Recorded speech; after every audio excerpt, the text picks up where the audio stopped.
What we're doing today is taking notes about domain. That'll go with section 3.5b on my math lab.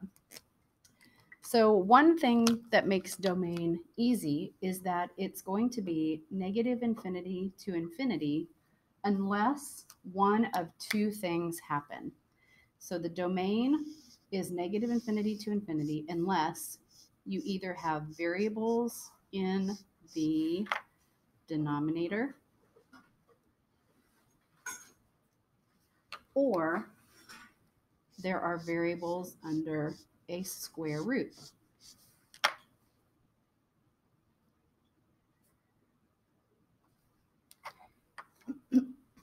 If there are variables in the denominator, then it will look something like this. So y equals 5x plus 2 over x minus 3. That would be an example of variables being in the denominator. If there are variables in the denominator, we have a very specific strategy that we use to find the domain. So with variables in the denominator, your strategy is going to be to set the denominator not equal to 0. And the reason that we do that is because we're not allowed to divide by 0. So the easiest way to avoid dividing by 0 is to figure out the numbers that make us divide by zeros.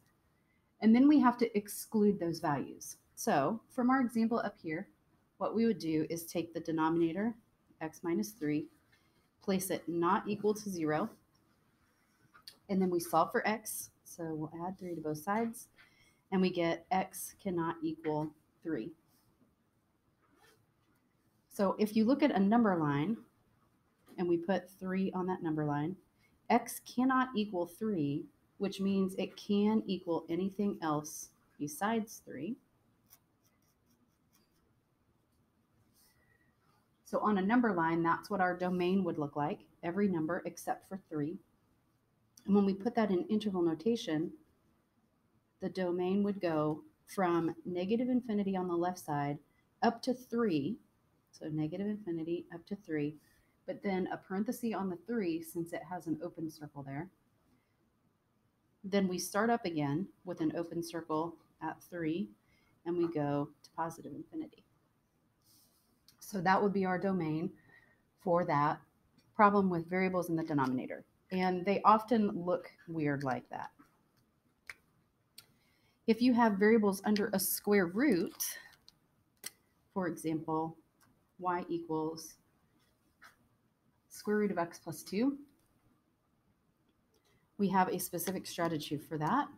What you're going to do is set the radicand to be greater than or equal to 0. Because we can't take a square root of a negative number without getting imaginary answers, so we have to make sure that that radicand stays positive, so we set it greater than or equal to 0. What is the radicand? The radicand is the stuff inside the radical. And then that doesn't give you the restrictions. That tells you what the domain is allowed to be. So for our example here, we'll take the radicand, which is this x plus 2, and set it greater than or equal to 0. Then solve for x. So we get x is greater than or equal to negative 2. On a number line, we'll have our negative 2. Since it has an equal to, that's going to have a closed circle. And then we will shade to the right. And this is going to be our domain. In interval notation, that would start at negative 2 and go to infinity. Since there's a closed circle on negative 2, that will get a bracket, and then infinity always gets a parenthesis. Okay, now we're going to shift gears a little bit and talk about how to know if an equation is a function. So is the relation a function?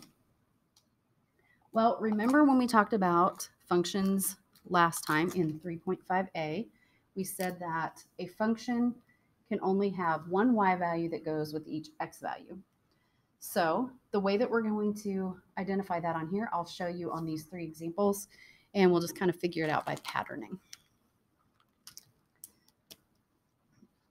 In y equals x plus 2, if I pick a number like x equals 2, then I plug that in, I will get y equals the square root of 2 plus 2. So y would be square root of 4, which is 2. So in this one, I would get the ordered pair 2 for x, 2 for y.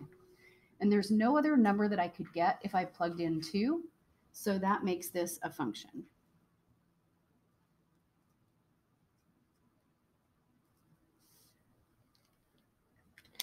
Now, let's look at the next one.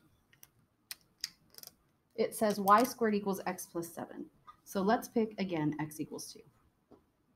If x equals 2, then we would have y squared equals 2 plus 7.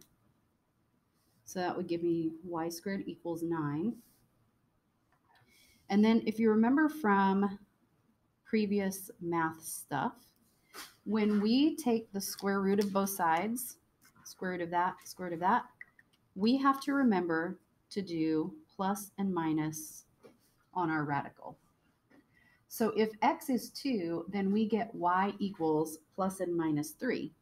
So that would give me the ordered pair 2, 3, and the ordered pair 2, negative 3. And since in a function, each x value can only go to one y value, then this is not a function. So let's see what specifically caused that to be not a function. The reason it ended up being not a function was when we had to take the square root of both sides.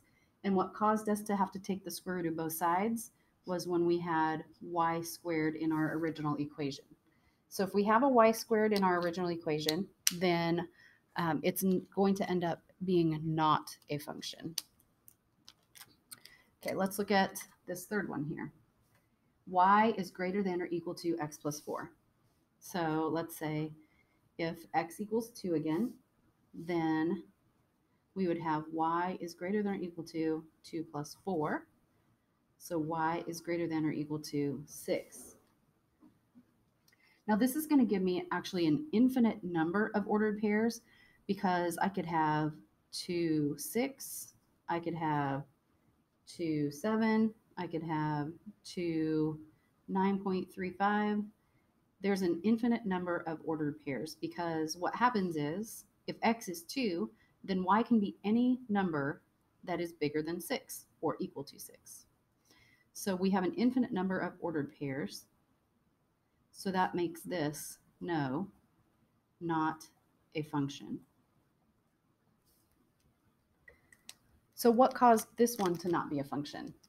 The thing that made this one not a function is that we had this inequality. So if you look in your original problem and you have an inequality, then that is also not going to be a function.